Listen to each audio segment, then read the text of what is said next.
I've been in UAE for the last 20 years, group CFO, strategic influencer, turnaround specialist, and a trainer. And I take pride in the fact that I've been in UAE handling only and only diversified family businesses. And give me a business, retail, trading, distribution, real estate, properties, share market, services, logistics. So give me a business, I will handle. And that's my core expertise. In the earlier days, the CFOs were more like keeping the books of accounts. But then COVID hit us. The expectations completely got changed. And the role increasingly became like a business CFO. And a business CFO is someone who goes deep dive into the businesses. And people often ask me, what are those 3 top priorities you believe as a business CFO you have? And you know what are those 3? You have growth, because every owner expects from the group CFO, regardless of whatever happens to the economy, regardless whatever happens to the liquidity in the market, to ensure that businesses are cash flow surplus, profitable. That's one part. The second is risk management. Risk management. It could be commercial risk, could be process risk, could be interest risk, or risk mitigation management. And third is the control that happened to the CFOs, increasingly becoming the business CFOs. But you see, this is not just a talk, but what exactly is required from the business CFO to deliver the results. You know, I can talk here for another 2 hours and keep giving you talk till the time cows come home, but then that is not a result. What I'm expected to do? I'm expected to deliver the results.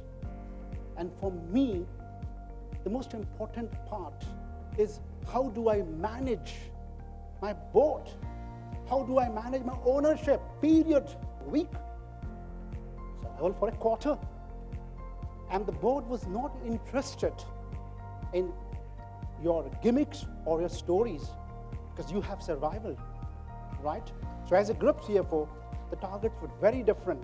I still remember we were trying to restructure some facilities, loans to facilities from a bank here. And my target was to explain to the ownership in the language in which they understand in the code. Give the credit to the board members and the owners first. As a CFO, I may be a technocrat in my own right, but do give the credit to them. And when you really feel that, you are well prepared. You have the patience, you have the persistence. 4 P's: patience, persistence, perseverance. And when you have those things, you find it pretty easy to explain to any board member, any owner, even if he has a different background. Right? And here is what I tell them. Though my job description or my job offer probably never said that I'm supposed to handle the personal matters, personal financial matters, but hey, if you're a group CFO, take a back seat.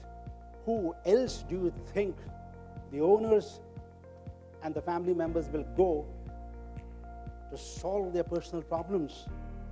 Do you think they should go to the consultant? He's half known, he doesn't know the full story. So, 2 years and a mouth. God has given us 2 years and a mouth for a reason, to be a listener. And when I say listener, a good listener.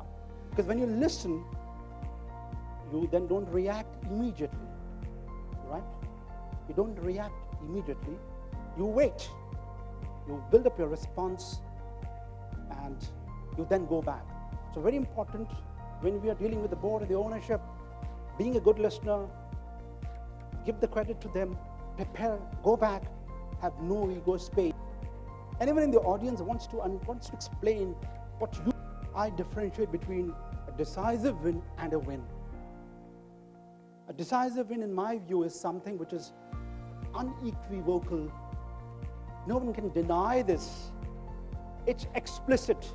It's measurable. It's tangible. It is not abstract. That's decisiveness, which means you have arrived. Or else, the other way is, you are in such a desperate situation, you're in utter despair, and you resolve that situation. That's a decisive win. And I say this with full responsibility, that for you to get a decisive win, hard work is not enough. That doesn't mean they don't work hard. I mean, work smartly, assess your surroundings, make a logical assessment of your resources. Unless you make a logical assessment of your resources, unless you make a logical estimation of your surroundings, you can't paint every situation with the same brush. And therefore, hard work is not enough. Work smartly. Second, people often celebrate too early. We're in a hurry to communicate to the board or to the whoever, our superiors or the owners or our masters, that we have done this thing. Don't do that. Have that patience to ensure that you check all the points. So don't celebrate early. Be open for a course correction. Be open for a course correction, because unless you do that, correction simply doesn't mean that you just change what we're doing yesterday. I go back to what I said, that's decisive win. And I repeat again, it's not about you, it's not about me, it's not about them, it's about the journey. And so long as we focus on the end results, can we do it? That's decisive win. How do we do it? And when you get in that mindset, I think internally also there's a mindset change. So when you try to change your ownership, making a paradigm shift in what they believe, you also make changes and think internally. And certainly, if you truly believe in this, and this is not a dogmatic sentence, it's something which can be very well implemented. It is not about you, it is not about me, it's about the journey, it's about the end results, solutions. Can we do it? It's happening because of it's about me or it's about you.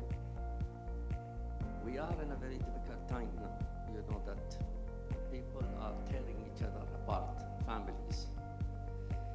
Because of these, that it is my way that has to be done, not your way.